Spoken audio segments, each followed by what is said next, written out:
NATO under drone threat. What Europe can learn from the Ukraine battlefield. Europe is stepping into a dangerous gray zone. Peace still hangs on the door, but the sky already feels occupied.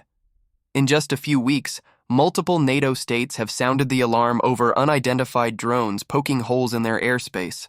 The suspicion points to Moscow. Is the Kremlin stress testing the alliance, timing every reaction to see if collective nerves will shake? Those intrusions don't just probe borders. They probe Europe's air defenses, which were built to hunt jets and missiles, and are now being dragged down to a fight at low altitude, against targets that are slow, cheap, numerous, and hard to spot. The first reflex was to sketch a drone wall. It sounds bold, but there is no wall that seals the sky. Germany's defense minister said the quiet part out loud. What Europe needs isn't a wall, it's an integrated air defense network. Sensors, command, interceptors, prioritized around critical nodes and mobility. It's not glamorous, but it's the only way to stay upright.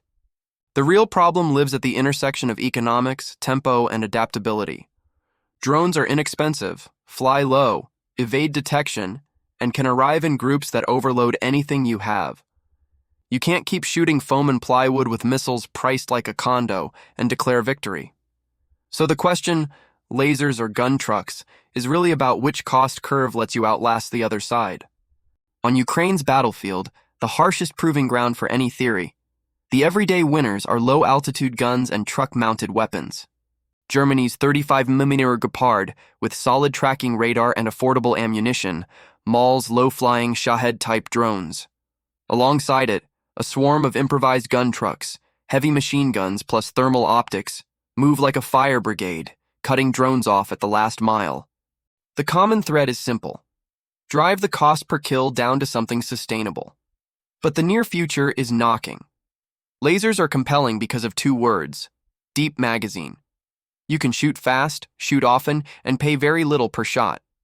Still, lasers aren't magic. They hate bad weather. They need dwell time on target, and their ground range is limited. Even so, Ukraine has pushed lasers into the field, publicly flagging systems like Trizub and compact towers like Slimbeam for close-in work. That's the right attitude. Bring the future into the present as an added layer, not a miracle cure.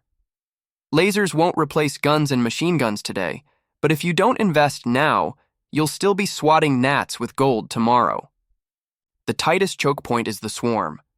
When dozens of drones come at once, any system that kills one at a time, missiles, guns, lasers, can choke on volume. This is where high-power microwaves enter the frame with an uncomfortable truth.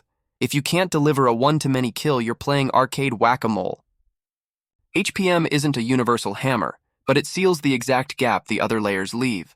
One pulse, many drones down, within a controlled envelope. That's the spirit of a network. Each layer solves a different problem, and none of them pretends to be the savior. Why does a network beat a wall? Because a wall is static thinking. The drone threat is dynamic. The adversary changes altitude, materials, routes, and guidance algorithms at the speed of consumer tech, not at the glacial pace of legacy weapon cycles. The smart response isn't to erect a symbol and hope, it's to harden where it hurts. Power plants, fuel depots, logistics choke points, to lay over them tiers of detection, jamming, and interception, and to pre-position fast, low-altitude responders, from gun trucks to sensor-equipped helicopters. You don't need to shoot down everything to win. You need to make the attacker fail cost-effectively. So who wins, lasers or gun trucks? No one, standing alone. Gun trucks and Gepards win today. Cheap, mobile, available, the last ring around cities and critical infrastructure. Lasers win tomorrow if you build the sensor bedrock to see early and commit to power, cooling, and command. Then your marginal shot gets cheap, your engagement tempo rises, and the cost pressure flips. And when the swarm finally arrives, HPM is the door slammer, not to replace the other layers, but to keep the system from suffocating. In the end, drones don't ask you which technology you like. They force you to decide how you intend to survive. If you buy applause, you'll pay for an illusion. If you build a network that learns and gets cheaper shot by shot, you'll make the attacker change the rules. The pivot is the marginal cost. See earlier, shoot cheaper, clear many, and keep your force mobile. That's how you turn a gray sky from a fear into a math problem. And once it's a math problem, it has a solution.